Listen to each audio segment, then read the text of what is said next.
I want to ask Chase, I also know that EDM music, like dance music, is a big part of your life. Yes. I don't see any EDM music in Mandarin music.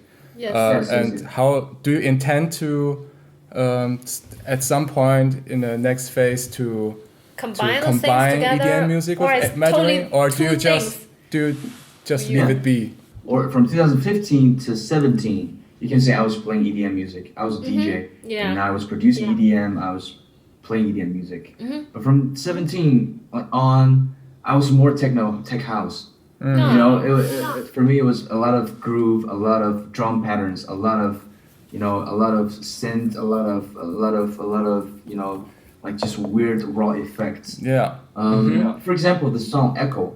It was the most obvious song for me to experiment with dance elements. Because the BPM was like 135. You know, it's very housey. It's very techno-ish. And then you have a lot of loop patterns behind the track. You know, it could be the drum, that sound, right? And also the bass line. You know, a lot of dance elements from that song. Yeah, that's true. So you know, agree to disagree. You know, like from 9 songs, I think Echo was the most obvious one that we experimented with dance elements.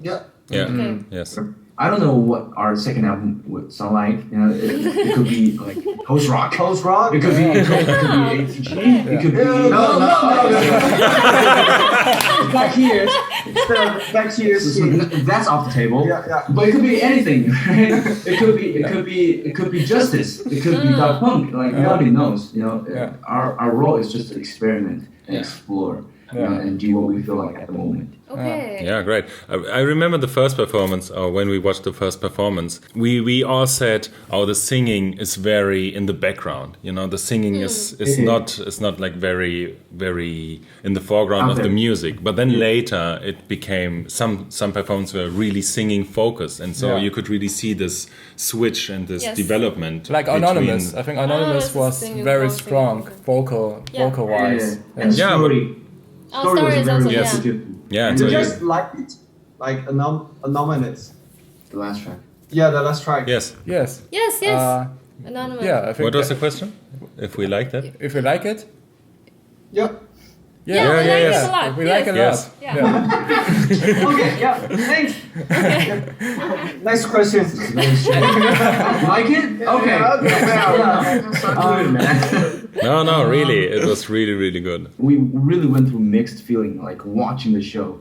Because every time they let out an episode, and we would watch the feedbacks, right? We would see like the moves, right? We would see. You also see. Don't see them. Don't do that. Don't watch them. I don't say it. Turn it off. I look at it because I just want to know like what people think. Right? Yeah, for sure. Yeah, most of the times I just watch it for 5 minutes and turn it off. Yeah, you can. Yes, because this is always awful. No. Watching the shows, we had mixed feelings because we have already lived with the tracks for like half a year, more than half a year, like 8 months, and then we know it by heart. You know, we like it's just daily stuff, and we just know it too well. And every time we play it, and people would have this like entirely different perspective of what the song is. And we would listen to it and just think, okay, I didn't think of that, or like, that wasn't our intention at all. No, it's a lot of. It was really fun, kind of for us. It's really fun. Interesting, you use this word. In a way, because when you make the track, you would only think it's just that one thing. And when you give it to the people, they're hearing it mixed with their life experiences. What they're going through, and they will have an entirely different view of what it means to them. We are trapped in our standing point. But to look at the feedback, it's like open. It's opening up. It's opening up. You know, we were all. Do you care about that? I really want to know, because I also saw on Chase Weibo, it's like, I'm practicing my singing now. So you really you care about it? He's just joking. He never practiced. Whoa! Oh. 你们不跟我去看，你怎么知道我在家里呢？I think I do a good job. Yes. I think the fact that I also agree. We really like your singing. Oh, also I really want to know in the last show, I think you guys kind of have a conflict. You and Xiaojun. Yeah. You're arguing about your singing part. What's the problem? I really want to know. So the second part of the anonymous song, it was like the slowing down part where the guitar comes in. Yeah. And then I sing, don't break the kite. While we were rehearsing on stage, he thought the way I sang, don't break the kite, the break, like that uplifting, he thought it was kind of draggy. Basically, It's dragging. Yeah, he thought I dragged a little bit, pitch-wise. Don't break the kite. Instead of don't break the kite. You know, it's a very... It's a tiny thing, so yeah. Subtle. It's a My music. God. It's a musician thing. Yeah, I thought like it's the major minor problem because you are singing the major melody in the first half. I thought it's that problem. I was flowing between majors and Yes, minors, I thought that's it's why. that problem, but it's not that problem. It's a more subtle So it's thing just a there. very subtle, it's just a very subtle uplifting. Oh my God! Okay. That's why I was like, dude, I don't think that's a problem. You know? No, it's not a problem. That's why I was like kind of... It's like in the Whiplash movie. Oh, Yeah. that's so strict. Did you see Xiaojun is Whiplash? So strict. Yeah, It's like rushing or dragging. Are you rushing or dragging? Were you rushing or were you dragging?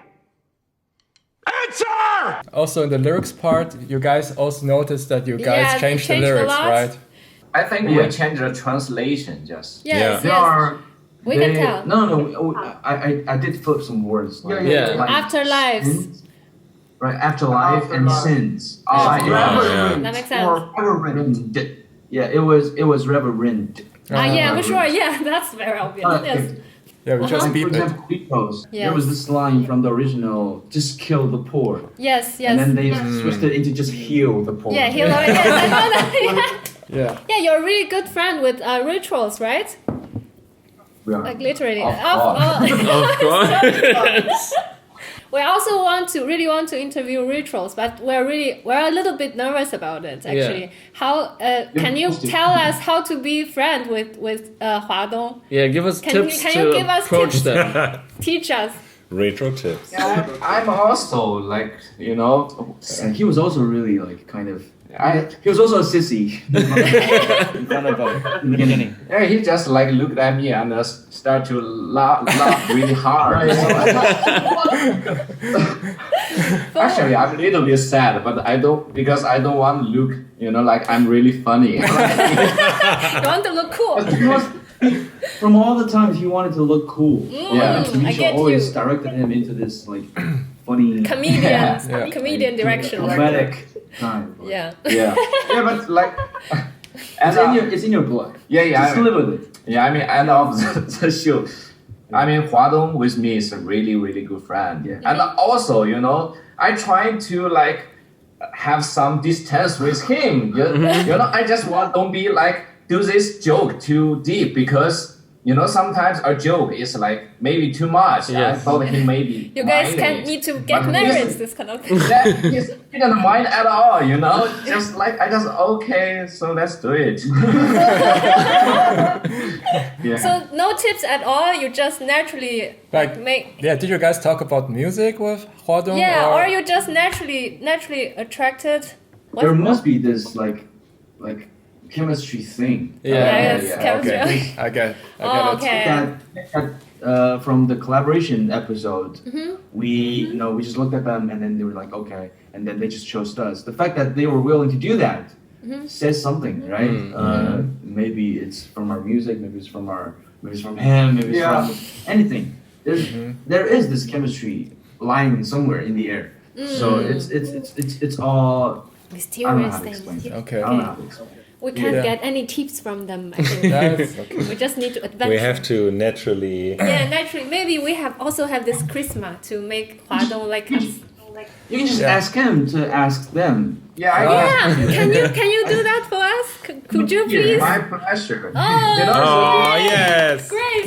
Maybe. It's really funny things I want to share with you guys. It's like after that episode and The 窗外 episode. travel episode, their team, the company, like after that night, they always kind of, in the line and say, respect. Yeah, show respect. Show like for the last 10 years, they never seen like this before. Yeah, for the last 10 years. He's broken. Yeah.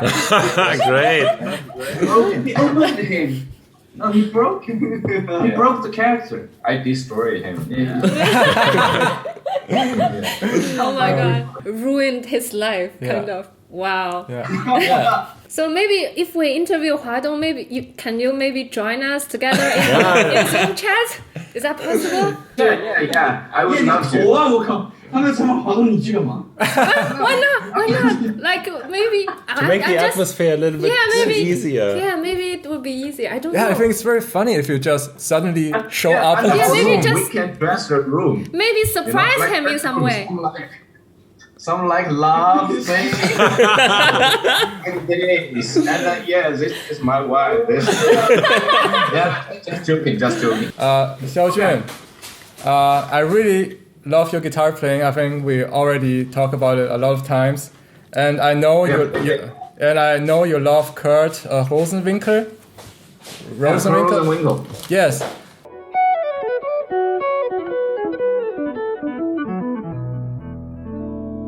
And I know that he is a New York jazz legend.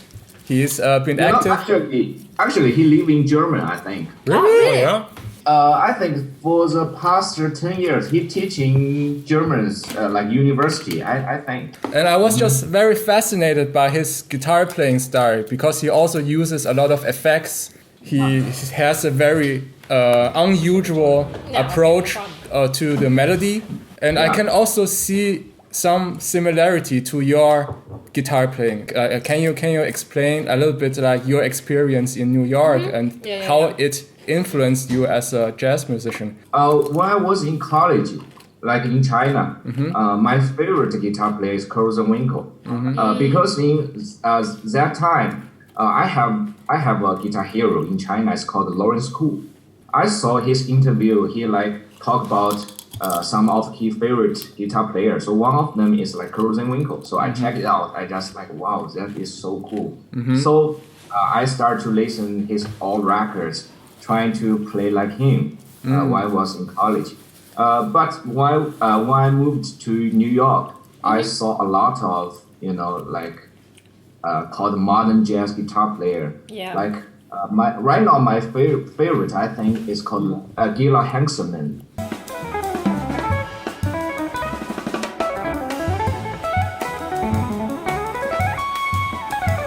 And also is one of the guitar players called Neil Felder. Also is one of my favorites.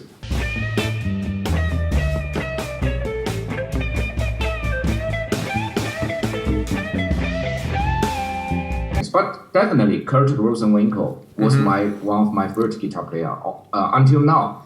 But actually, he influenced me as composer more than improviser, Oh, because I see. composition is so cool, Right, He also okay. influenced a pianist called Aaron Parks. Yes, I know. Aaron Parks, Yeah, we also watched checked a it lot. out. Yeah, 3,000 Aaron views. Parks is my favorite pianist. Yeah. So, but as improviser, I think I influenced by a lot of guitar player, not only Kurt Rosenwinkel. But he definitely is my guitar hero. Yeah. His playing style, I can't really tell. Is it like a fixed composition or is it improvising? I can never tell because it's so. The transition is so smooth, between. Yeah. I want to ask, did you have a mentor in your past in China or in America? Did you ever have this, or did you learn everything by yourself? Before I into the Shanghai Conservatory of Music, I learned everything basically by myself. After getting into the college, I have a mentor teach me how to play jazz guitar.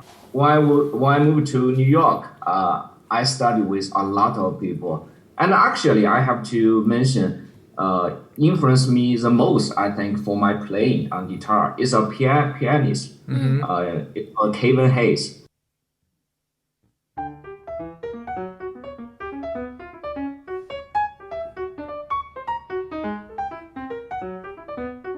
Yeah, because guitar as an instrument is so complicated, you know, it's really like a maze, flag bird. So I trying to, you know, I want to be free. I don't want to trapped on the fingerboard.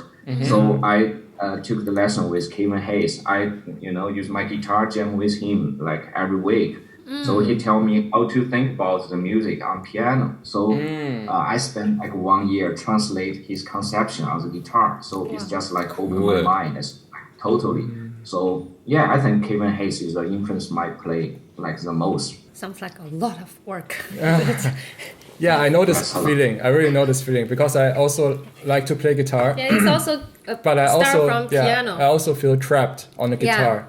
I feel more free on the piano. Yes, definitely. Because he started with as a classical guitar music, piano player, but he really wants to go into this jazz direction, but he never had a chance. He just go into this producing direction after the piano learning. I failed as a jazz musician.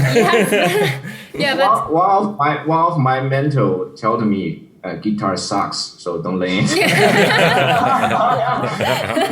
There's also a band like used to like open me and Jun Xiao's mind. It's called Childish Chaps. Yeah.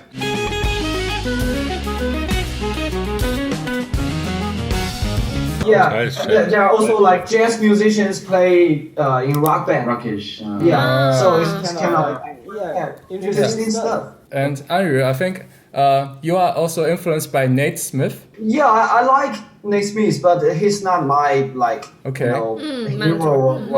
I can just name two guys. The first guy is Mark Juliana. He stole a lot of things from Mark Juliana. Mark Juliana.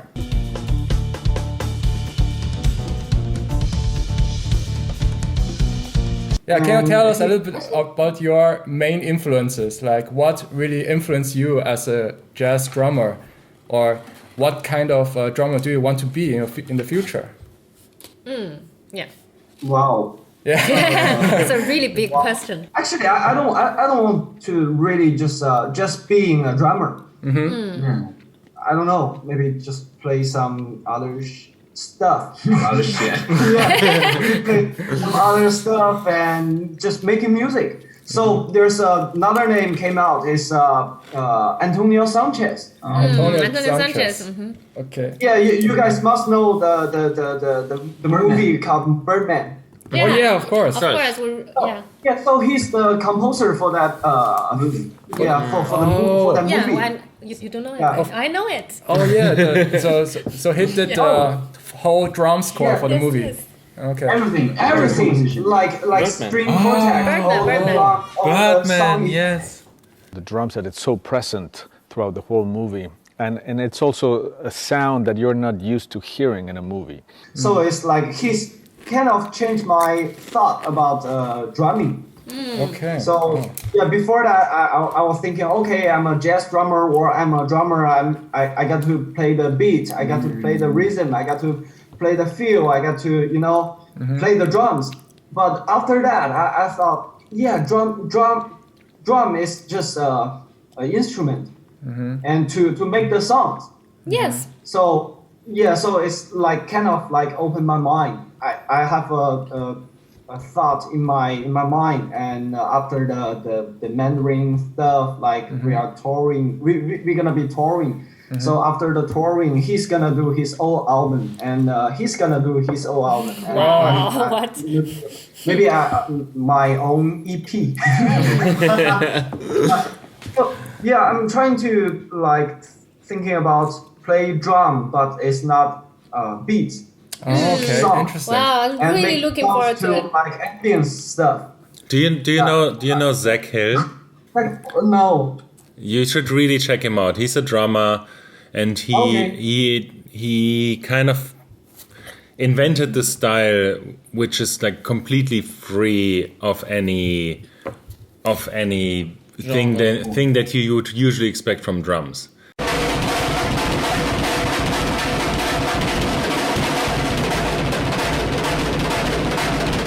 He's like this. Okay, wow. He's crazy good, but he doesn't play jazz. He doesn't play rock. He just plays the instrument as like a means to create something. Yeah.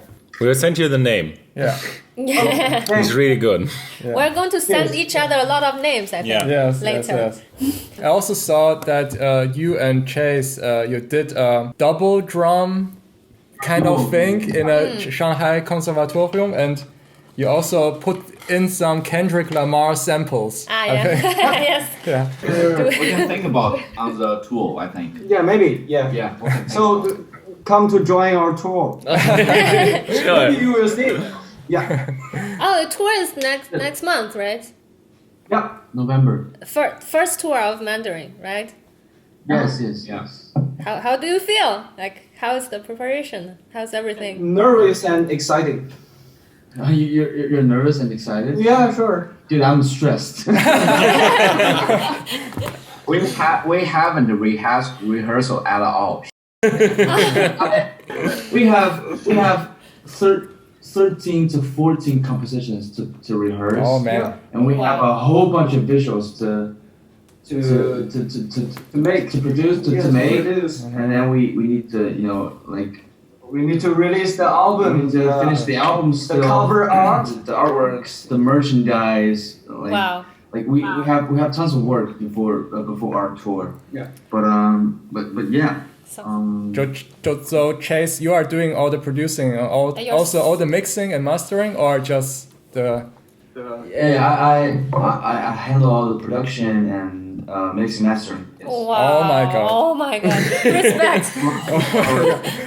Yeah, guy. he knows you. He can connect with you totally, like this Yeah, I guy. can connect with you totally. Yeah, actually we're kind of similar. Like we also have a producer in our band, and also our drummer is a jazz drummer. I didn't ask you, but I also want to know, do you have a mentor, or did you learn the producing stuff all by yourself, like all DIY? I picked up everything myself. Wow, really? For me, it was like because I started. I don't want to say started producing, but I started messing around with production since I was 11 years old. Yes, we've heard about it. To me, I was working with Adobe Audition, and it was not a production software. It was just a recording tool. And then I was already throwing samples in it and then trying to arrange stuff out of it. And for me, for me it was always just tweaking and turning to see what it does, and then I can get a hold of it and then I can use it later in my production. But for me, it was always just fixing up stuff and figuring out by myself.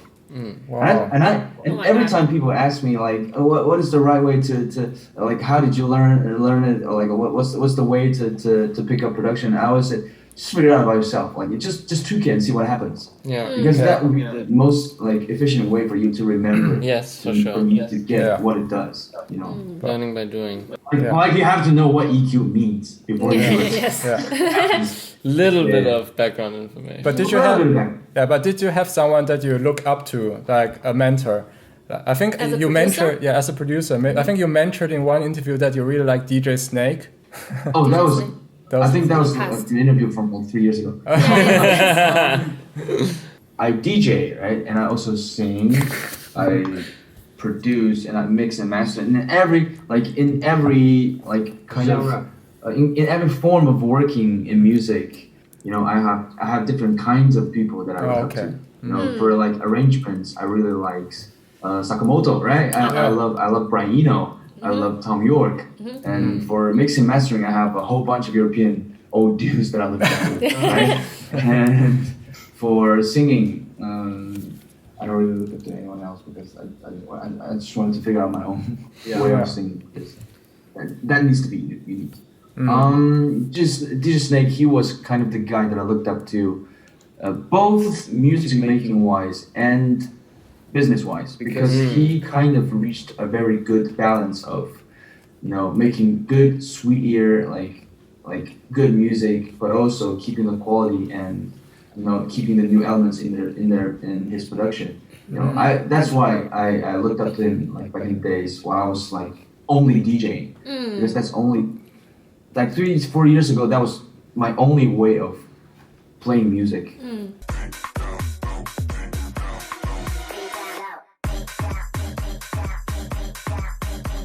that was my only way of performing to people. So, like I was living a totally different style of life. Okay, so what is your connection to like rock music? Because you were DJing a lot in the past. Yeah.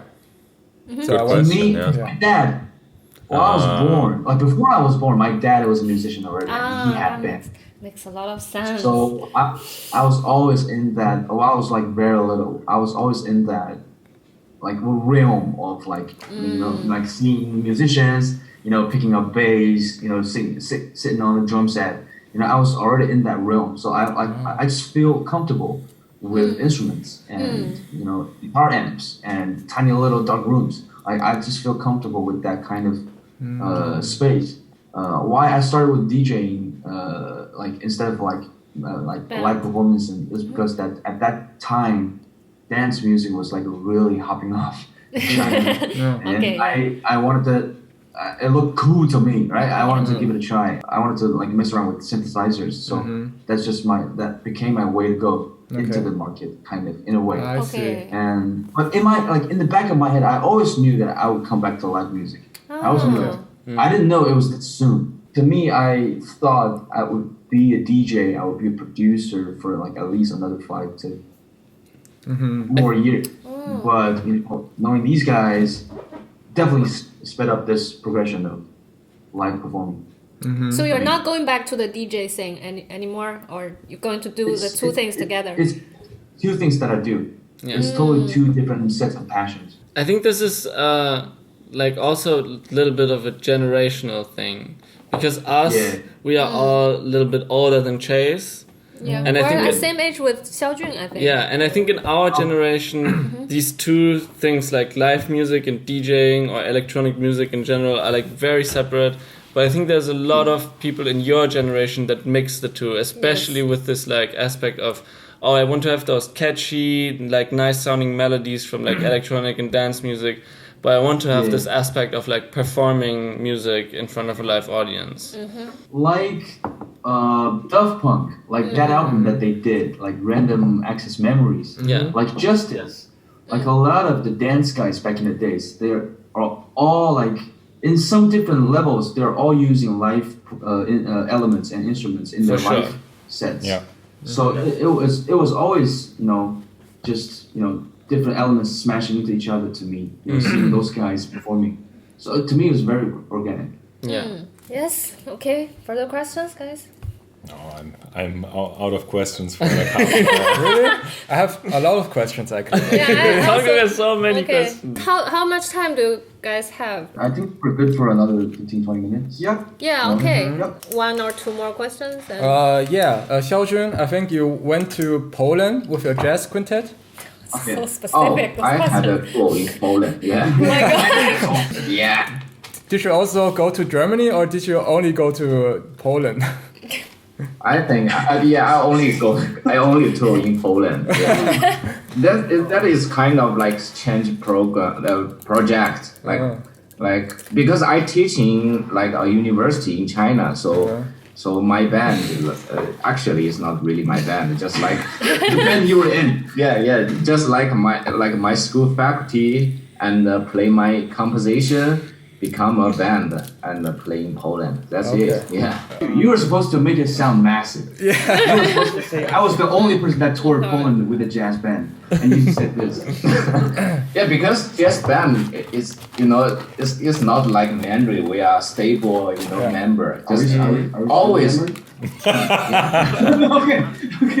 We always change because sometimes if I play jazz, and you don't have time, I just. Yeah, who will call me and do you have time? No, I'm gonna play with Mandarin, so they call another drummer. Yeah. Do you now more enjoy the Mandarin project more, or do you prefer to be a jazz quintet? Still want to do jazz in the future? Yeah, definitely. I answer it good. Yeah, you better. I already wrote some tunes and I'm planning to recording my second albums. And Also, you know, I have a band with these guys called In and Out. We just It's kind of like jazz improvisation, dance, electronic, I don't know, whatever. But when we get onto the stage and when we made up the first song, and it's like kind of like 1 hour, no stop.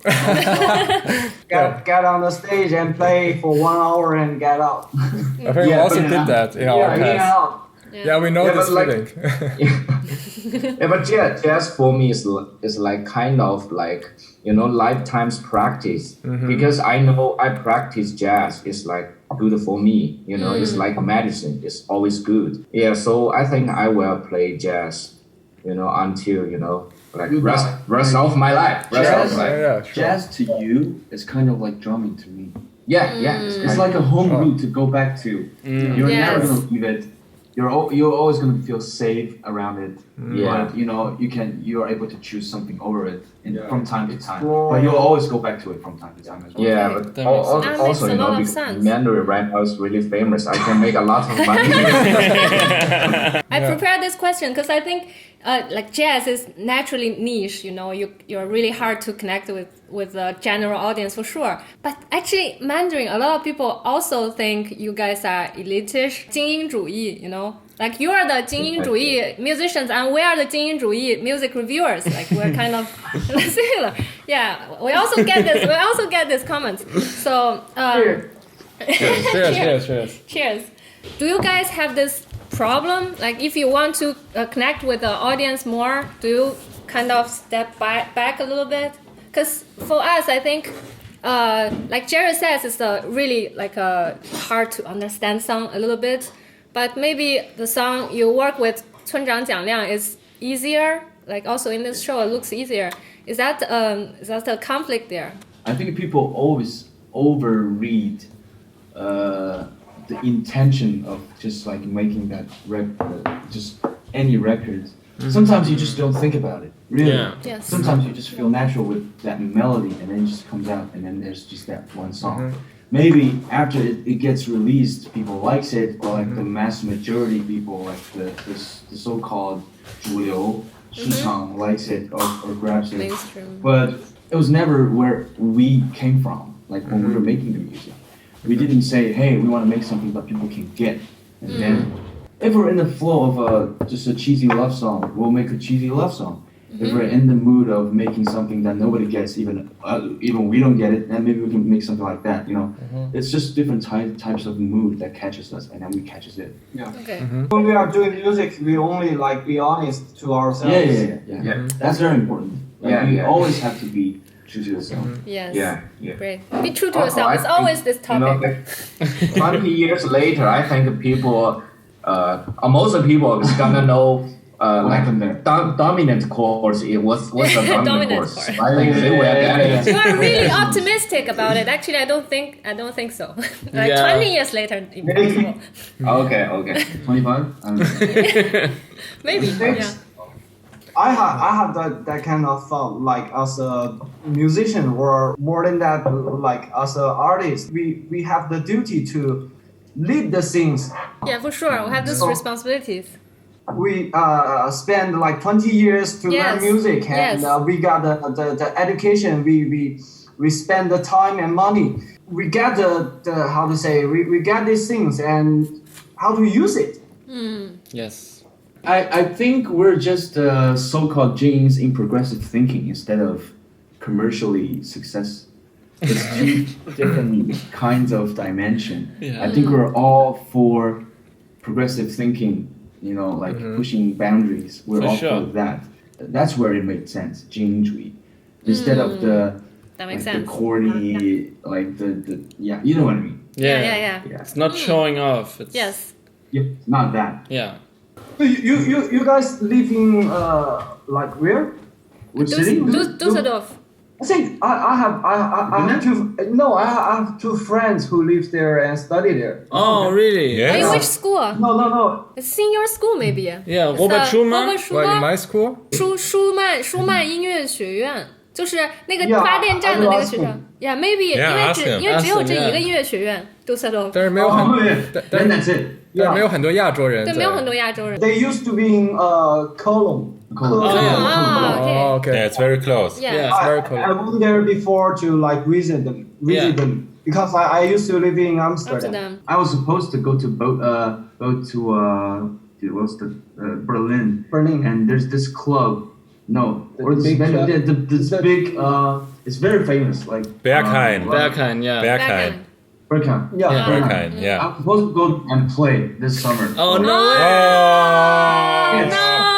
That's too bad. Make a big deal out of that. I'm gonna have a Europe DJing tour next year. So Oh, great! If you go to Berghain, we will be there definitely.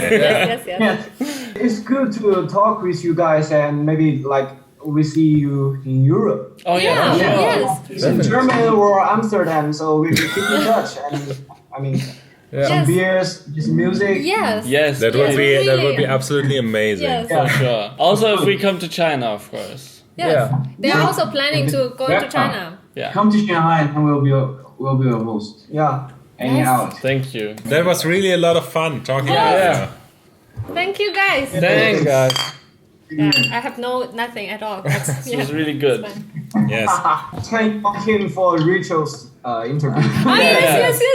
We will contact you. That's the deal. We 说好了。 rely on you for this. Yes, we really rely on you. Yeah. 一会儿我加你们微信吧。好，加。 Bye bye. Okay. Bye bye. Thank you guys. Have a fun weekend. Have fun. 一切顺利巡演。拜拜。好，谢谢，再见。这是一个。 Max. Oh, I love your new